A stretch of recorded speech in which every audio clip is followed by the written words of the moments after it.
Welcome to the tutorial on approving purchase orders. Please note that we will only be approving purchase orders and allowing them to be paid for. The actual payment is done after the current financial planning period has been closed. Every purchase order that employees have submitted for financial planning this week can be viewed here in the directive by scrolling down. They are organized into blocks, with each block containing purchase orders from one division of employees. Here we can see that we have 3 purchase orders submitted by employees from Divisions 7 and 4. Next to every purchase order, you can see a photo of the person who submitted it. Mouse over the photo to open a menu where you can view personnel information as well as write them a message either via the internal communication system or email, give an order, view the employee's post, as well as their performance statistics, or open their personnel database page.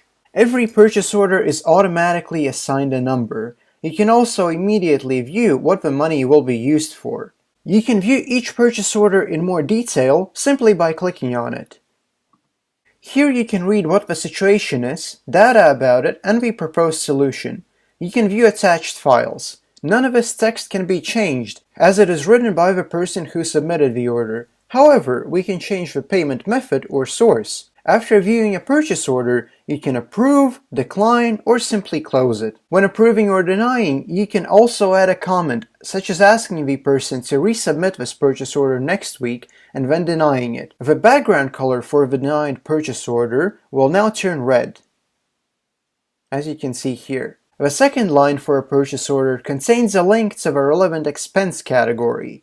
You can click on it to open a familiar form. We have previously mentioned that you can mark some expense categories as essential operating expenses, meaning they are very closely related to production, and without them the business cannot function. It is always recommended to look through expense categories marked as operating expenses first. You can also approve or deny a purchase order straight from the list. On the right side, you see 4 buttons: Approve, Deny, Reset, or Reply. In this column, the requested amount is displayed. In this field, you can write the actual amount that you wish to approve, and you can change it to be either more or less than what was requested. By clicking on one of these menus, you can see a list of sources from which the purchase order can be paid for, such as revenue or a fund with some money available.